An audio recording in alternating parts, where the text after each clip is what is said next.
क्या ये ब्रह्मांड इन्फिनाइट है, अनंत है, या फिर इसका कोई किनारा, इसका कोई छोर है?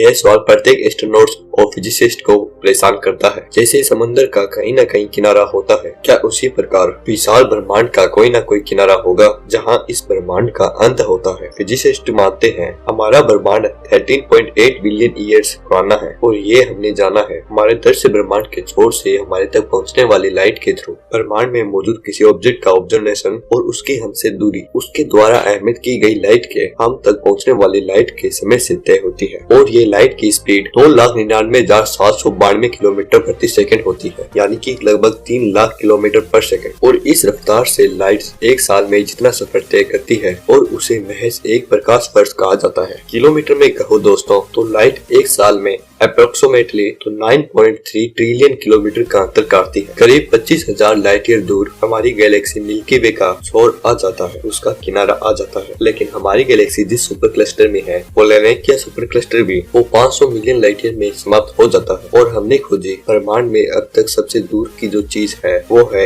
HE1। यह एक गैलेक्सी है और यह हमारी पृथ्वी से 33.4 बिलियन लाइट ईयर दूर है और हम 93 बिलियन लाइट ईयर दूर तक ही दृश्य ब्रह्मांड को देख पाए हैं, उसे ऑब्जर्व कर पाए हैं और यहाँ तक फैला है हमारा दृश्य ब्रह्मांड। अब इसके आगे क्या है हमें आज तक नहीं पता। हो सकता है कि ब्रह्मांड इससे आगे भी फैला हुआ हो सकता है कि इसके पार के दूर की लाइट अब तक हम तक ना पहुँची हो सकता है कि दृश्य ब्रह्मांड के उस पार शायद अंधेरे में ही सही लेकिन दृश्य ब्रह्मांड की उपस्थिति हो, और होने में तो ये भी हो सकता है कि इसके उस पार कुछ भी न हो। लेकिन हमें एक इंटरेस्टिंग बात यह पता चली है कि हमारा ये जो दृश्य ब्रह्मांड, ये जो ऑब्जर्वेबल यूनिवर्स आज है वो पहले इससे कम साइज का था, पर आज ये फैलकर इतना बड़ा हुआ है और ये लगातार फैलता जा रहा है। तो फिर ये फैल किसमें रहा है? क्या ब्रह्मांड खुद में ही फैल रहा है या किसी अन्य चीज में जिसे हम समझ नहीं सकते? क्या इस ब्रह्मांड का कोई अंत है या फिर इस ब्रह्मांड का नजर आने वाला यह विस्तार समय द्वारा रचा एक भ्रम है? भगवान भी कहते हैं कि संसार एक माया है, लेकिन इस माया को अब तक हम नहीं समझ पाए, पर फिर भी वैज्ञानिकों ने इसके लिए कुछ थ्योरीज दी है। चलिए उन थ्योरीज को समझते हैं। दोस्तों, किसी भी चीज का ऑब्जर्वेशन हमारी सेंसेस के द्वारा करते हैं, हमारी 5 इंद्रियों के द्वारा, और ये 5 इंद्रियां जो हमें दिखाती है, महसूस करवाती है, संपर्क करवाती है, उसी से हम चीजों को समझते हैं। कुछ लोग यह भी कहते हैं कि उनके 6 सेंस है कि वह आम इंसानों से कुछ ज्यादा समझ सकते हैं, पर मानो कि किसी इंसान में इससे भी ज्यादा बहुत सारी सेंसेस हो, तो क्या हम जो आज महसूस करते हैं उससे ज्यादा महसूस करेंगे? ये हो सकता है दोस्तों। हो सकता है कि जो जानकारियां हमारी सेंसेस के द्वारा हो उसका हम ऑब्जर्वेशन कर सकते हैं। फॉर एग्जांपल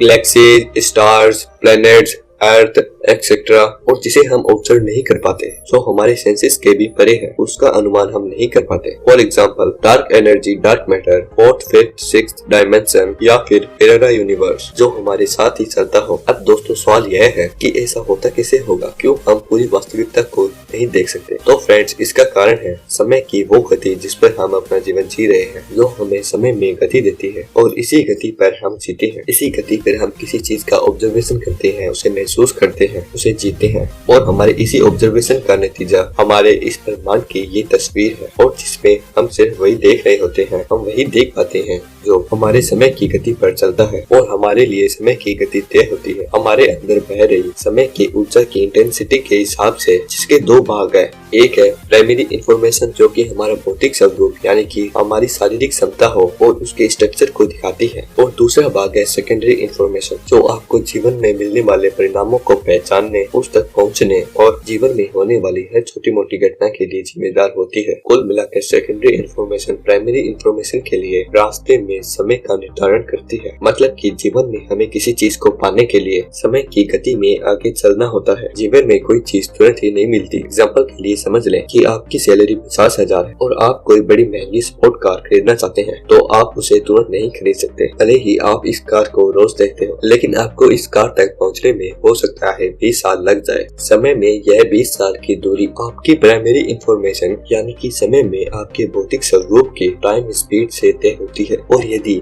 आप या मैं इस प्राइमरी इंफॉर्मेशन की समय की रफ्तार को, तो ये 20 साल की दूरी आधे समय में यानी कि 10 साल में पूरी हो जाएगी। जो दूरी हम अनुभव करते हैं वो सिर्फ और सिर्फ हमारे समय की गति पर ही अनुभव करती है, ना कि पूरी वास्तविकता के आधार पर। तो जिन ऑब्जेक्ट को हम ब्रह्मांड में दूर तक देखते हैं उनका ऑब्जर्वेशन हम सिर्फ समय की गति पर करते हैं, ना कि उनकी समय की गति पर, क्योंकि वास्तविकता में इस ब्रह्मांड में दो अलग परिणामों के लिए दो अलग अलग गति पर चलता है। सर अल्बर्ट आइंस्टाइन की थ्योरी भी यही कहती है कि ब्रह्मांड में समय की गति अलग अलग जगहों पर अलग अलग है। समय सापेक्ष है और समय का यह अंतर जितना अधिक होगा परिणाम हमें उतने ही अधिक दिखाई देंगे, और उसी वजह से यह ब्रह्मांड इतना आनंद इतना बड़ा दूर तक फैला हुआ नजर आता है, जिसे अगर एक शब्द में कहें तो यह दूरी समय के द्वारा रचाया गया एक भ्रम साबित होती है। हमारी प्राइमरी इंफॉर्मेशन हमारा समय में भौतिक स्वरूप और एक निश्चित जीवन की ही गति देती है जिस पर हम समय को देखते हैं, लेकिन जीवन में मिलने वाली चीजों को पहचानने की काबिलियत हमारी सेकेंडरी इंफॉर्मेशन देती है, जो उन्हीं चीजों को पहचान सकती है जिसकी इंफॉर्मेशन उसके पास पहले से मौजूद हो। और इसके साथ साथ वह चीज हमारी प्राइमरी इंफॉर्मेशन यानी कि हमारी समय की गति पर ही चल रही हो। कि ब्रह्मांड के छोर को समझने के लिए कि आपकी समय की गति को बदलना होगा, यानी कि आपको समय की उस उच्चतम गति पर पहुंचना होगा जिसके अधीन यह ब्रह्मांड है, जहाँ से प्रत्येक परिणाम की शुरुआत होती है। और इस पल आपका आकार इतना विशाल होगा जहाँ से ये संपूर्ण ब्रह्मांड मात्र एक छोटा सा बिंदु समान नजर आएगा, और इसके पर आपको कोई डायमेंशन नजर नहीं आएगा जहाँ पर कोई भी दूरी आपके लिए मायने नहीं रखेगी। और यहाँ पर आप देखेंगे लाखों करोड़ों अनगिनत परिणाम या फिर कई और अनगिनत ब्रह्मांड भी, जहाँ पर लाखों जीव अपनी गति में समय में हमसे आगे हो। अतीत के कई मिट चुके निशान, नए जन्म और लाखों अजूबे जो हमारे भौतिकी के नियमों को चैलेंज करते हैं। लेकिन इंटरेस्टिंग बात यह है कि समय की उस सीमा तक भी, समय की उस गति पर भी कि आपको समय का कोई किनारा नजर नहीं आएगा। ठीक हमारी पृथ्वी की तरह जहाँ से आप चलना शुरू करेंगे फिर वापस आप वहीं पर पहुंच जाएंगे, आपको कोई भी छोर कोई भी किनारा नजर नहीं आएगा। उसी प्रकार समय के जिस बिंदु पर आप खड़े होंगे उसी से हर चीज की शुरुआत होगी और अंत भी वही होगा, और उस बिंदु का एक हिस्सा आप भी होंगे, लेकिन इस केंद्र बिंदु के परे कुछ भी नहीं होगा। दोस्तों आप कल्पना कीजिए क्या हो अगर आपका समय रुक जाए, अब आपका कोई वजूद कोई अस्तित्व रहेगा। हमारा अस्तित्व समय से ही है, जहाँ समय नहीं वहाँ कुछ भी नहीं, और इसी प्रकार समय का कोई किनारा कोई अंत नहीं, और यह ब्रह्मांड समय से ही जन्मा है। ब्रह्मांड के पहले न समय था और न उसके बाद होगा। समय का बहाव हुई बदलाव ही गति ही ब्रह्मांड को और उसमें मौजूद हर चीज को उसका अस्तित्व देती है। दोस्तों अगर आपको यह वीडियो इंटरेस्टिंग लगी हो तो इससे रिलेटेड एक टॉपिक और है, वह है fact about the black hole. अगर आप इस वीडियो को देखना चाहें तो नीचे डिस्क्रिप्शन में दी गई लिंक पर जाके जरूर देखें, और आगे मिलेंगे ऐसे स्टैटिस्टिक और शानदार नॉलेज के साथ। तब तक अपना बहुत सारा ध्यान रखें। वंडरफुल।